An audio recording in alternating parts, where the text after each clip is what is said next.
down after 20 elections, the Socialist Party there lost the considerable ground. And it's one of those things where we've read the pundits really on the left and from the right. We've seen it all. We've read all those interviews and articles, and you know, there's various reasons why what happened. And today, and the cool thing about today is that we have people who are there on the ground in Venezuela. So this is going to be not only in somewhat intellectual political analysis, but also a very analysis that's going to take from a perspective, from a people's perspective as well, because you guys were there, on not only like experiencing it all, but also interviewing and talking to the people on the floor. So I think what happens with the Bolivarian Circle with Rivera is that we have that perspective. We're always sending delegations down, probably 4 times to either Venezuela or Bolivia. So I think it's one of those perspectives that we have that are perhaps different than other perspectives here in New York City. So without further ado, I'm just going to go ahead and just start with Caleb here. And he's an independent journalist, and he's going to be able to give us a political analysis of what came down from his perspective. It's okay with everyone else. I guess when I begin my presentation, I guess I have to begin by clearing something up. Based on what has been said in the U.S. media, and a lot of what's even been said on the internet in some of the left-wing circles, I feel a need to kind of give a disclaimer.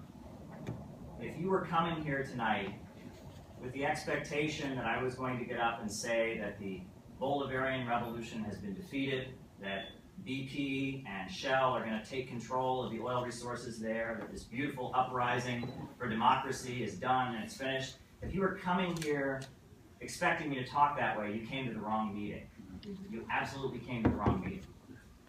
Now, the U.S. press is really good at misreading, miscalculating, and mispredicting events in Venezuela. After Chavez tried to take power in 1992, they said he's done. They said we'll never hear from him again. After he was elected president in 1999, they said, well, he's not going to do much. We're not going to hear much from him. After the 2002 coup attempt, when the CIA worked with the Venezuelan oligarchy to overthrow the democratically elected president, they said, that's it. Bolivarianism is finished. After they announced the goal of building 21st century socialism, they said, oh, he's gone too far. It's all over. In the lead up to each and every election where Chavez and the United Socialist Party or Maduro was elected by the people, they proclaimed that the revolution was doomed. And each time, they have been wrong. And after Chavez's death, again, they said, this is all over. But then the people poured out and they voted for Nicolas Maduro to continue the revolutionary process. The experts on CNN, in the New York Times, on Fox News, they've all been to Harvard and Yale. They're considered the experts in their field. But when it comes to understanding Venezuela and predicting what happens in its politics, they have an awful, awful track record. And the events that I witnessed in Caracas just perfectly illustrate what the whole world should know about the different political forces in Venezuela. In Venezuela this December, the country had the first peaceful election in 16 years. In the last 16 years, every time Chavez or Maduro or the United Socialist Party has been victorious at the polls, with the Carter Center and the United Nations and the Organization for American States confirming that was the real result, the opposition has decided to go on the attack. In 2014, when Maduro was elected president, the opposition killed 43 people. They strung wires across the intersections. They bombed healthcare clinics and buses. And now, now that there were some real defeats for the Bolivarian movement at the polls, all of a sudden there was peace. So next time you turn on Fox News or you turn on MSNBC and you're talking about Chavez the dictator, think about where the violence in Venezuelan society is really coming from and what the source of this violence is. Who is carrying out this violence? Now, the opposition, they call themselves the Democratic Roundtable, the MOOD, M-U-D, their name is MUD as far as I'm concerned. They did score some real victories at the polls, but it's not over. I guess I have to explain first, before I get into what happened, I have to explain what did not happen. The Bolivarian movement was not defeated. The presidency, The military, the Supreme Court is still in the hands of the United Socialist Party. Furthermore, there is a huge structure of communes, labor unions, people's assemblies, militias, student associations, artistic collectives, farm cooperatives, and just a huge intricate structure of the Bolivarian movement that is aligned with President Maduro and has not given up. And secondly, I want to make this overwhelmingly clear, because this is very important. This was not a rejection of socialism by the Venezuelan people. I spoke to many people who were campaigning for the opposition and supporting the opposition, and they didn't say, I hate Chavez. They didn't say, I hate Bolivarianism. They didn't say, I want free market capitalism. No, they had frustrations about how the revolution was being carried out. They felt like there was a problem of corruption. They felt like certain practices within the government were problematic. The majority of the people who voted for the MOOD have nothing in common with the racist, extremist bourgeois elements that run that organization. The opposition in Venezuela has tried to change its face. That's an important point. And the people who voted for the MOOD, they called it a voto castigo, or a punishment vote. They wanted to tell the leaders of the patriotic pole that they were upset with certain government policies. And, like I said, the opposition has tried to change its face. The leader of the MOOD is Enrique Capriles.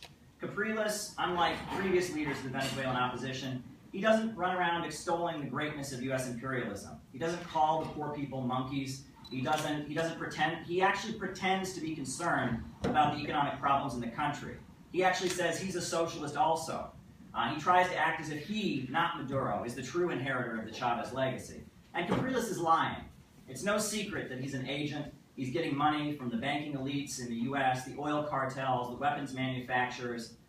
The strategy being utilized at this moment to attack the people of Venezuela and try to halt their revolution and take the country back for the Wall Street oil corporations, it's been changed.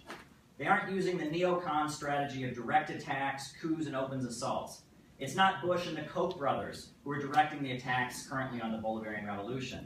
The sinister group of billionaires that are calling the shots and directing the assaults on the Bolivarian movement are led by a family named Rockefeller.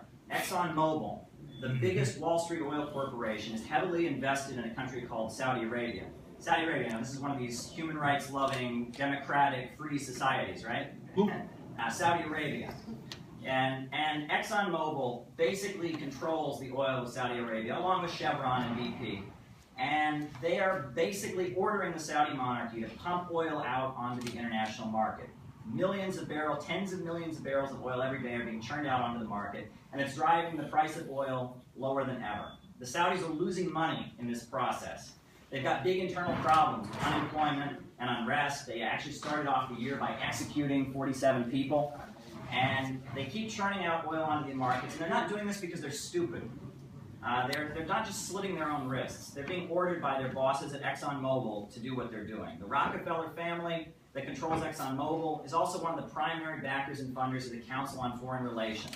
They have control over the Ford Foundation and George Soros networks, the same forces that are here in the U.S. trying to take over and control the Black Lives Matter movement and restrain it. They're also working very hard, coordinating with the oil companies to try and sabotage the Bolivarian Revolution in Venezuela. They're funding within Venezuela an apparatus of professional agitators, bomb throwers, and troublemakers within Venezuela, and they're doing the same thing, I must add, in Iran and in Russia. They hope that they can cash-starve these governments, foment unrest, and eventually take over. I saw with my own eyes how the oil price drop has been affecting the daily life of people in Venezuela. There were shortages of necessary household items like toilet paper. Food wasn't being delivered. Massive inflation took place. There were lines outside the ATMs every morning. This was economic warfare being waged against the Bolivarian Revolution by the United States, by the CIA, and by the Rockefellers. But despite all this, and it's important to keep this in mind, 42% of the people still voted for the Bolivarian Revolution. You know, I remember on election day, there was this group of bikers, people on motorcycles, that were just driving through their neighborhood, waving the flag of the United Socialist Party, telling people to go out and vote. There's a huge apparatus within Venezuela that still supports the elections. And if you go to these neighborhoods in central Caracas, the strongholds of the Bolivarian movement, you ask these people, why do you still vote for the United Socialist Party when